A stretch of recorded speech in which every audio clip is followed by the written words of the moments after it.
लग्न जुळवताना कोणकोणत्या स्टेप्स केल्या पाहिजेत किंवा तुम्ही काय काय करता? सर्वात पहिलं म्हणजे लग्न जुळवताना तुमचा एक व्यवस्थित बायोडाटा असला पाहिजे. बऱ्याच जणांचा बायोडाटा हा अपूर्ण असतो. मुळात बायोडाटा असावा कसा हेच बऱ्याच लोकांना माहीत नसतं. आपण कोणाचा तरी बायोडाटा कॉपी करतो आणि सेम तसाच तो आपण पेस्ट करतो. फक्त आपली माहिती त्यामध्ये फिल इन द ब्लँक्स आपण भरतो. पण प्रत्येकाचा बायोडाटा हा युनिक असला पाहिजे. तो युनिक बायोडाटा प्रत्येकाचा हा असलाच पाहिजे. सेकंड म्हणजे फोटोज हे अतिशय तुमचे व्यवस्थित पाहिजेत. म्हणजे एक फोटोवरून मी किस्सा सांगतो. एक सेम मुलगाचा बायोडाटा माझ्याकडे आला, फोटो आला आणि त्या मुलीचाही बायोडाटा फोटो आला. ती मुलगी ऑफिसमध्ये 2-3 वेळा भेटून गेली होती. मी तिला आपल्या ऑफिसमध्ये 2-3 मुलांसोबत भेट घडवली होती. कोइन्सिडेंटली ते लग्न नव्हतं जुळलं. त्यामुळे या मुलाचा मला बायोडाटा फोटो आला, मी त्या मुलीला पाठवला. ती मुलीची चॉईस मला माहिती होती की तिला कशा पद्धतीमध्ये मुलं आवडतात.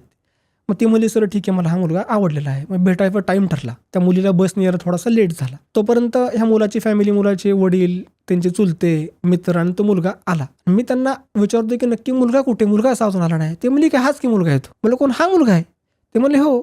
मी परत मोबाईल काढला, म्हणलं आपल्याकडनं काय चूक झाली का काय. मोबाईल बघितला, फोटो बघितला, तर फोटोमध्ये त्या मुलाचा कलर एवढा गोरा केला होता आणि त्याचं नाक वगैरे सरळ केलं होतं. लिटरली नाक पण एडिट केलं होतं आणि एवढा कलर गोरा केला होता की तो मुलगा समोर ओळखूच शकला नाही. मी त्यांना म्हणलं पण की अहो फोटो देताना थोडाफार तुम्ही व्यवस्थित देत चाला. ॲटलिस्ट हा लग्न आहे, आपल्याला काय मॉडेलिंग करायचं नाही आहे किंवा फोटो वेगळा द्यायला. त्यामुळे तुम्ही फोटो व्यवस्थित देत चाला. मी त्यावेळेस त्या मुलीला फोन केला होता की येऊ नकोस, कारण मला माहिती होतं की येऊन त्या मुलीची चॉईस ती नाही पसंत करणार. पण ती आली होती जवळ, म्हणलं आता येऊ द्या, आलीच तर. आल्यानंतर मुलीनं बघितलं, भेटले. तिनेही सेम प्रश्न केला की मुलगा कुठे आहे, मुलगा आला नाही का. तिला म्हणलं हाच मुलगा आहे. पण ती मुलगी काय त्यांच्यासमोर बोलली नाही आणि गेल्यानंतर म्हणले अहो काय सर, तुम्ही मुलगा बघितला नव्हता का? अहो म्हणलं नव्हता बघितला, मी पण फोटोवर विश्वास ठेवला आणि त्यांना बोलवलं. मला थोडी माहिती होती की फोटो आणि समोरच्या मुलामध्ये एवढा डिफरन्स असेल. त्यामुळे मी सगळ्यांना सांगू इच्छितो की फोटो देताना नॅचरल फोटो मोस्टली ठेवा. मुलींनी जे फोटो आहेत तो स्टुडिओतला फोटो एखादा असावा, कारण बऱ्यापैकी मुली कुठे इव्हेंट्सला जाताना, प्रोग्रामला जाताना मेकअप करतात. त्यामुळे एक मेकअप करून एक स्टुडिओतला फोटो असावा. एक नॅचरल फोटो हा कंपल्सरी असावा. नॅचरल फोटो पण तो चांगला असावा.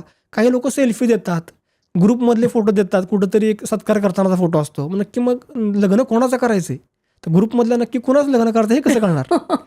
म्हणजे असे मजेशीर फोटोमध्ये असतात. त्यामुळे फोटो एक व्यवस्थित असावा. चांगल्या फोनमधून काढा किंवा चांगल्या एका प्रोफेशनल कॅमेरामॅनकडून फोटो काढा आणि किंवा एक चांगला स्टुडिओमधून एक नॉर्मल म्हणजे असा फोटो असावा की समोर बघितल्यानंतर तो हाच व्यक्ती आहे ते ओळखावं.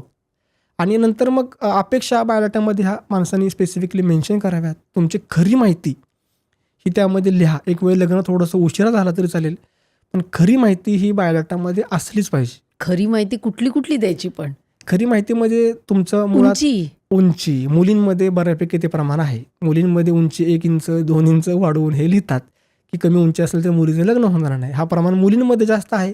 मुलांमध्ये थोडंसं मग शिक्षणाची थोडीशी तफावत केली जाते. हां, शिक्षण थोडंसं वाढवून लिहिणं, मुलाचं जन्मतारीख मी तुम्हाला मगाशी म्हणलं, जन्मतारीख वाढवून लिहिणं. काही मुलींमध्ये, मुलांमध्ये हा प्रकार आहे की पत्रिका बदलतात.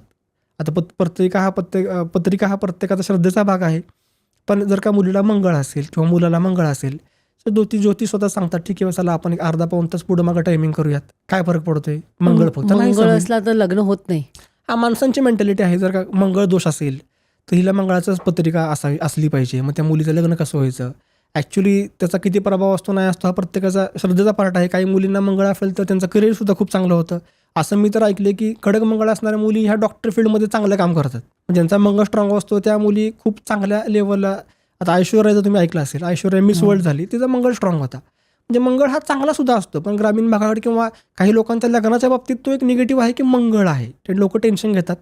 तर तसं काय माझ्या मते नाही आहे. तुम्ही माणसाला समोर भेटा, स्वभाव बघा, माणसाशी भेटा, माणसाशी बोला, किमान 2, 3, 4 वेळा समोर भेटा. त्याचे फ्युचर प्लॅन्स काय आहेत त्याच्यावर चर्चा करा आणि मग तुम्ही डिसिजन घ्या. पण जेव्हा तुम्ही म्हणजे आता तुमच्याकडे बायोडेटा येतात, मग तुम्ही ते जुळवता कसे की या मुलीला ही मुलं साधारण शॉर्टलिस्ट करता का की हिला हे 4-5 लोक आवडतील किंवा या मुलाला ह्या मुली योग्य आहेत असं तुम्ही शॉर्टलिस्ट करता का? म्हणजे मॅच मेकिंग कसं करता? ओके, तर मॅच मेकिंगसाठी आपल्या वेबसाईटवरती सॉफ्टवेअर आहे. त्यामध्ये सर्च ऑप्शन आहे.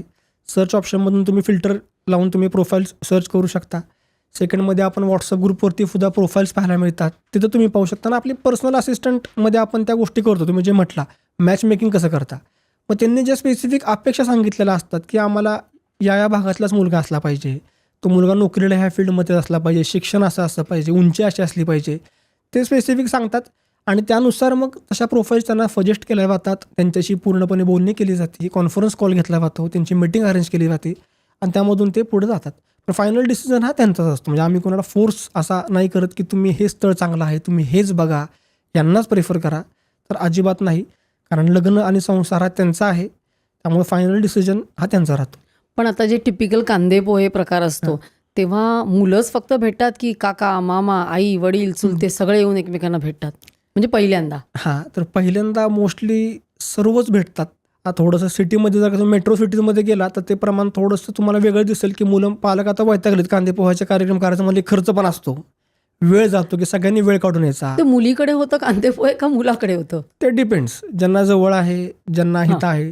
आधीच्या काळात कसं व्हायचं, की मुलीकडच्या आधी मुलाच्या घरी जायचे, कारण मुलगी आधी दाखवायची नाही असं माणसं म्हणतात. आधी आपण मुलाचं घर बघितलं पाहिजे, मुलगा काय करतोय ते बघितलं पाहिजे आणि जर पसंत असेल तर मग आपण मुलाकडच्यांना मुलीच्या घरी बोलवायचं.